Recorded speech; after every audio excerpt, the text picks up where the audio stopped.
7 লক্ষ টাকার brown sugar সহ নেশা কারবারি আটক চুরাইবাড়ি থানার পুলিশের হাতে। ধৃতের নাম বদরুল হক। গোপন সংবাদের ভিত্তিতে ব্রাউন সুগার সহ এক নেশা কারবারিকে পাকড়াও করল চুরাইবাড়ি থানার পুলিশ। বদরুল নামের এই নেশা কারবারি বহুদিন ধরে পুলিশকে আড়াল করে আসাম ত্রিপুরা সীমান্তে এই নেশার ব্যবসা চালিয়ে যাচ্ছে বলে জানা যায়। এদিকে চুরাইবাড়ি থানার ওসি খোকন সাহা জানান, গতকাল অর্থাৎ বুধবার গভীর রাতে গোপন সংবাদের উপর ভিত্তি করে চুরাইবাড়ি নন্দীপাড়া এলাকার বাসিন্দা বদরুল হকের বাড়িতে তল্লাশি চালানো হয়। পরে তার ঘরের গোপন স্থান থেকে এই হিরোইনের প্যাকেটগুলো উদ্ধার করা হয়।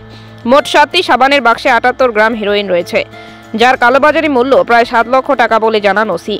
সঙ্গে বাড়ির মালিক তথা নেশা কারবারি বদরুল হককেও পাকড়াও করা হয়। পুলিশের প্রাথমিক জিজ্ঞাসাবাদে সে জানায় এই হিরোইনগুলো সে আসাম থেকে গভীর জঙ্গল হয়ে পায়ে হেঁটে নিয়ে এসেছিল তার বাড়িতে এবং পরবর্তী সময়ে সেটা অন্যত্র বিক্রি করবে বলেও জানা যায়। তার বিরুদ্ধে 2025 নম্বরে এনডিপিএস আইনের 22B 25-29 ধারায় মামলা দায়ের করে বৃহস্পতিবার 3 দিনের রিমান্ড চেয়ে ধর্মনগর জেলা আদালতে সোপর্দ করা হবে বলে জানান ওসি শ্রী সাহা। তিনি আরও জানান, পুলিশের নেশা বিরোধী অভিযান অব্যাহত থাকায় এখন নতুন নতুন পন্থা অবলম্বন করছে নেশা ব্যাপারীরা। আসাম থেকে ত্রিপুরায় প্রবেশের বহু গলিপথ রয়েছে বন দপ্তরের রিজার্ভ ফরেস্টের ভেতর দিয়ে, আর গভীর জঙ্গলের এই রাস্তাগুলো ব্যবহার করছে পেডেলাররা। তবে পুলিশ সেদিকেও নজর রাখছে বলে জানা যায়।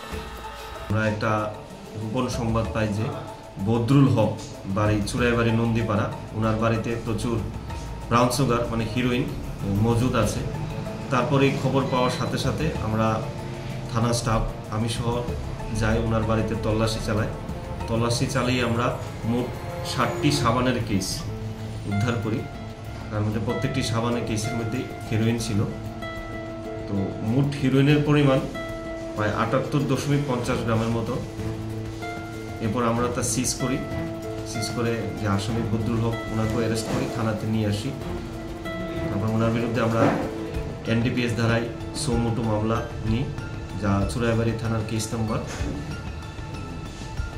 2/2025 ধারা 22B 25-29 এনডিপিএস অ্যাক্ট। কালোবাজারের মূল্য প্রায় 6-7 লাখ টাকা।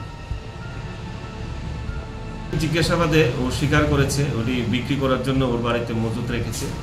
বাকি জিজ্ঞাসাবাদ চলছে, এটা আমরা তদন্তের স্বার্থে এখন আমরা এটা গোপন রাখছি।